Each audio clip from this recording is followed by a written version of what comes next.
Hello बच्चों, कैसे हैं आप सब लोग। स्वागत है आपका अपने YouTube channel the black board tuition classes में। आज का हमारा टॉपिक है इलेक्ट्रिसिटी, जो फिजिक्स का एक पार्ट है 10वीं फिजिक्स का। हम इसके बारे में आज बेसिक से स्टार्ट करेंगे।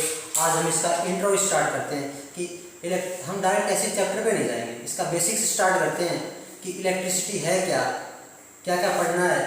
क्योंकि बेसिक से स्टार्ट करेंगे ना तो कई कठिनाइयाँ जो आनी है वो आगे नहीं आएंगी। फिजिक्स के लिहाज से बहुत ही इंपॉर्टेंट चैप्टर है, इसलिए थोड़ा बेसिक से समझते हुए चलते हैं चीज़ों को। स्टार्ट करते हैं इलेक्ट्रिसिटी यानी विद्युत के बारे में पढ़ना है।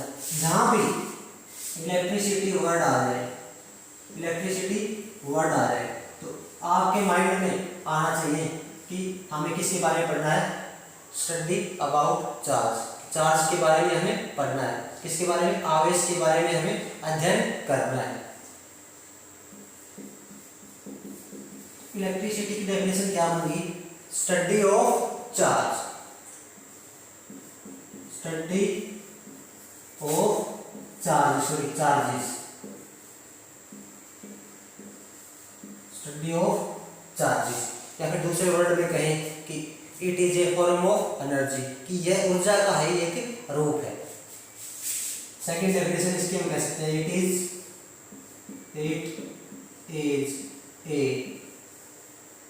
a form of energy।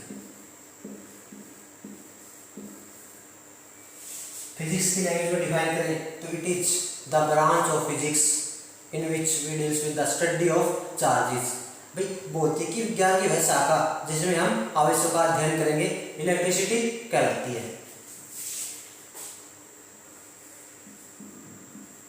It is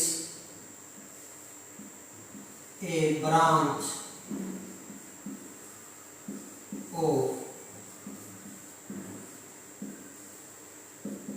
physics in which we study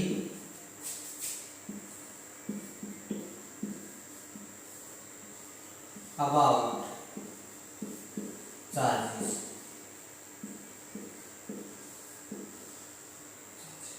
branch क्यों कहा है? ब्रांच क्योंकि ऐसी ऐसी बहुत सारी शाखाएं जो पहले आप चीज़ें एक साथ पढ़ते आ रहे थे वो आगे जाके ब्रांच में बटने स्टार्ट हो जाएंगे। अलग अलग अध्ययन करने के लिए अलग अलग शाखाओं में बढ़ जाएगी, क्योंकि आगे जाके चीज़ें कम्युनिकेटेड हो जाती हैं, इसलिए अलग अलग अध्ययन करना होता है उनको। आगे बड़ी क्लास में आप जब जाएंगे आपको समझ में आ जाएगा।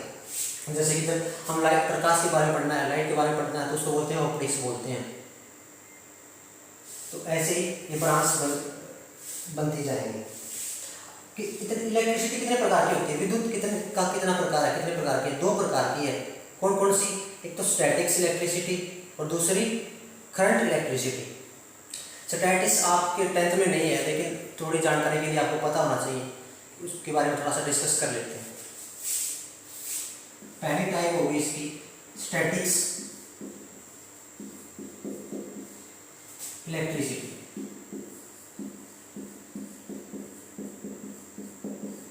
क्या होती है स्टैटिक्स इलेक्ट्रिसिटी? बच्चों स्टैटिक्स का मतलब होता है रेस्ट, और इलेक्ट्रिसिटी का डेफिनेशन हम पहले पढ़ चुके हैं, 3 आसान सी डेफिनेशन हम पढ़ा चुके हैं। तो स्टैटिक्स का मतलब हो गया रेस्ट, मतलब विश्राम, और इलेक्ट्रिसिटी का मतलब वही हो गया स्टडी ऑफ चार्जेस।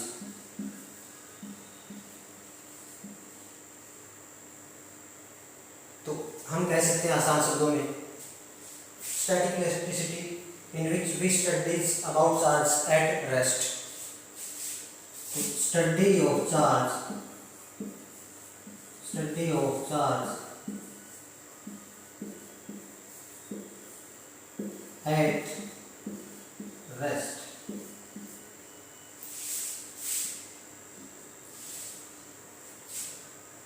इसके देने की एग्जाम्पल, नॉर्मल जो एग्जाम्पल है, भली भांति प्रकार से आप परिचित हैं उनसे। सर्दियों में देखा होगा आपने, जब हम कंबल ओढ़ते हैं तो क्या होता है, तो चिंगारियाँ सी दिखाई देती हैं, या फिर किसी पर्सन को टच करते हैं, किसी चेयर को टच करते हैं तो हमें थोड़ा करंट सा लगता है। वो किसके कारण है? वो स्टैटिक्स इलेक्ट्रिसिटी के कारण है।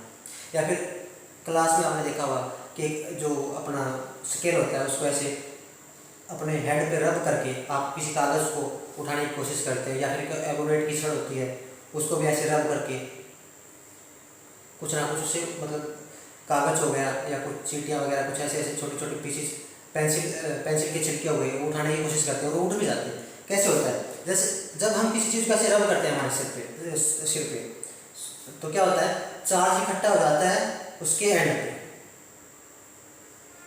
चार्ज उसके एंड पे इकट्ठा हो गया, इलेक्ट्रॉन उसके एक जगह के इकट्ठे हो गए, तब हम फिर कोशिश करेंगे ना उठाने की तो वो उठ जाता है। हाँ, ये बात थोड़ी ध्यान देने लायक है कि प्लास्टिक और कागज दोनों ही इंसुलेटर हैं। फिर कैसे है ना, ये बात ध्यान देने लायक। इसके लिए वीडियो बनाऊंगा अलग से, उसमें पूरा वायर के बारे में उसके बारे में हम डिस्कस करेंगे। नेक्स्ट आ गया हमारा दूसरी टाइप की है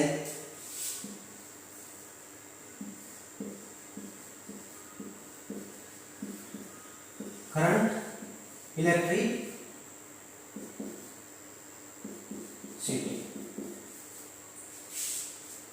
करंट इलेक्ट्रिसिटी ये हमारा हो गया एग्जाम्पल स्केल वाला। जब हम स्केल को रब करते हैं तो उस पर कोई कुछ ना कुछ चार्ज आ जाता है और वो किसको उठा लेता है, एक पीस ऑफ पेपर को उठा लेता है। करंट का मतलब इलेक्ट्रिसिटी का मतलब, इलेक्ट्रिसिटी का तो पढ़ते आ रहे हैं पिछले 2-3 मिनट से यही पढ़ रहे हैं। करंट का मतलब होता है मोशन।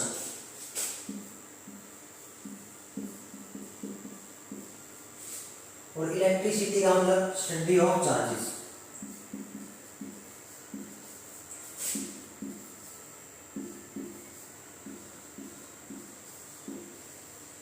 तो डेफिनेशन क्या होती है?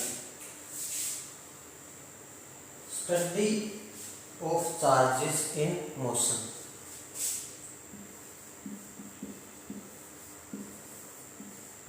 स्टडी ऑफ चार्जेस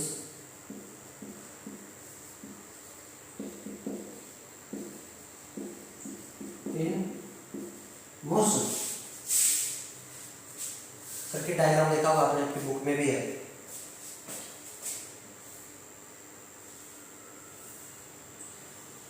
जब भी हम एक सर्किट में एक वायर कनेक्ट करते हैं तो इलेक्ट्रॉन का फ्लो स्टार्ट हो जाता है।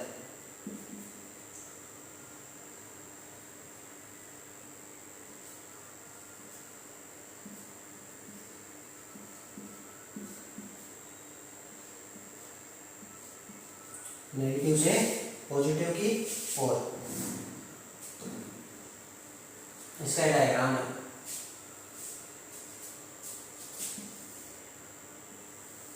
ये वायर लेते हैं, मान लेते हैं एक वायर है, मेटेलिक वायर है, वायर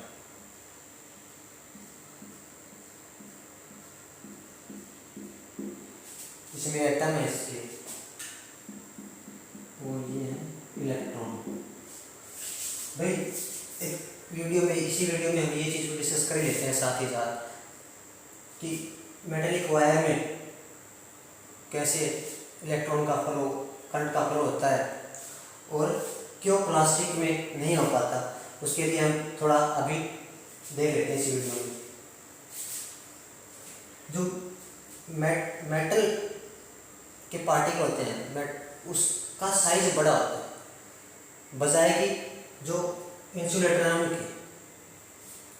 उनका कुछ ऐसा होता है साइज।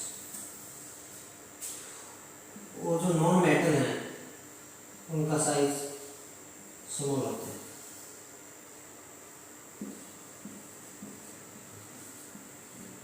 लार्ज साइज और इसका स्मॉल साइज। ये तो मेटल है और ये नॉन। इसी वीडियो में क्लियर कर लेते हैं कि क्यों वायर के ऊपर रबड़ ही लगा होता है, कोई और मेटल क्यों नहीं लगा होता, इसी में क्लियर हो जाएगा हमारा। ठीक है, न्यूक्लियस में क्या होता है सबको पता है, प्रोटॉन और न्यूट्रॉन होता है, और इसके चारों क्या होते हैं, इलेक्ट्रॉन। सभी के लिए कंडीशन है ये, इसमें भी प्रोटॉन न्यूट्रॉन मिलेंगे और बाहर इलेक्ट्रॉन। ठीक है, देखते हैं इसका साइज बड़ा है तो इसके इलेक्ट्रॉन थोड़े दूर दूर है, इसका साइज छोटा है तो इस इलेक्ट्रॉन है ये नज़दीक है। फिर बांधे कौन रखते हैं इनको ऐसे, चक्कर क्यों काट रहे हैं इसके चारों ओर, कहीं बाहर क्यों नहीं चले जाते।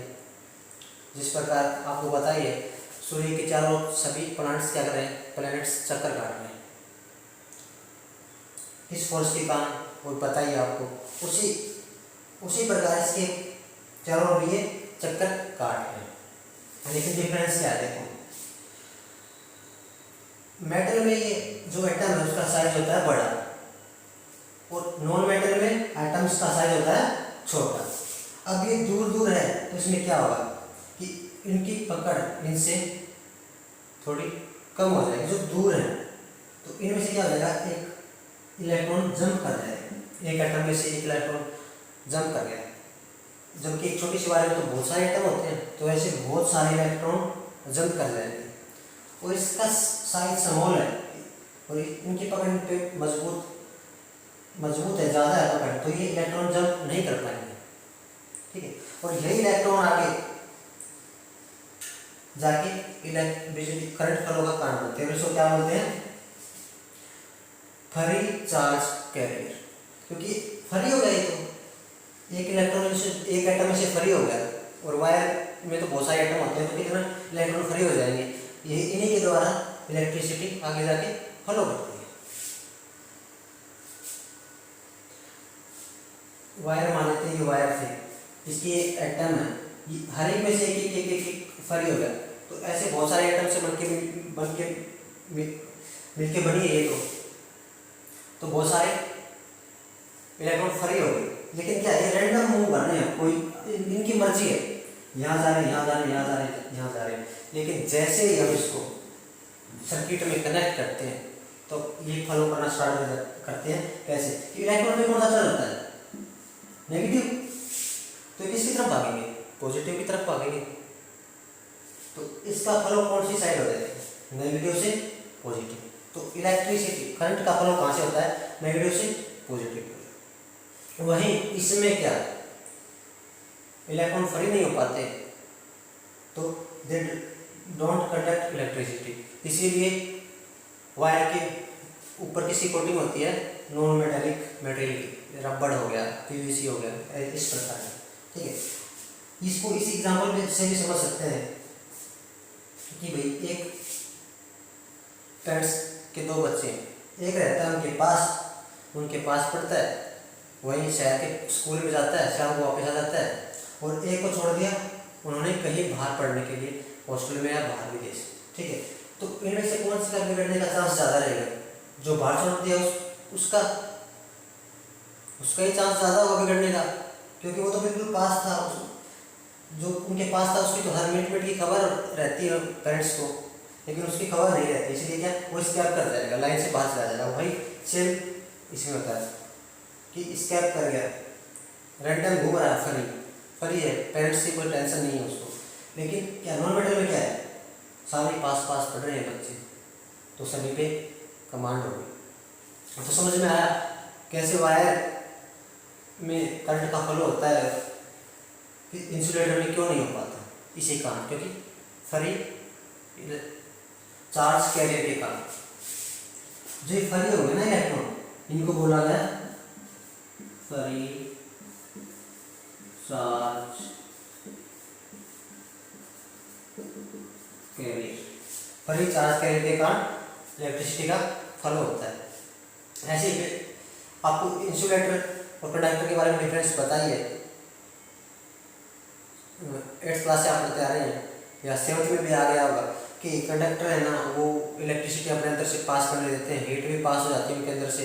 और कई डक्टाइल जैसी कई उसकी प्रॉपर्टी होती है। इंसुलेटर क्या होता है, they don't electricity pass through in them, कि उनसे उनमें से बिजली नहीं जा सकती। ठीक है, ऐसे कई कारण है। आप सबको स्टार्टिंग से पढ़ते आ रहे हैं, आप 7th क्लास से। अपना आज का टॉपिक यही था कि बेसिक, हमें सिर्फ आज बेसिक पढ़ना था कि चैप्टर स्टार्ट करने से पहले हमें पता होना चाहिए कि इलेक्ट्रिसिटी क्या है, क्यों वायर के अंदर से इलेक्ट्रिसिटी जाती है, या फिर झाड़ू की जो सीख होती है उसमें से नहीं जाती है, कैसे फॉलो होता है इसका इलेक्ट्रिसिटी का। तो इसके लिए आज हम बेसिक से स्टार्ट करते हैं। हमारा चैप्टर स्टार्ट होगा, जो ओरिजिनल चैप्टर है वो कल से। उसमें क्या क्या टॉपिक होंगे वो कल ही डिस्कस करेंगे। तो धन्यवाद, देखते रहिए आपका अपना YouTube channel the black board tuition classes. Stay home, be safe, thanks.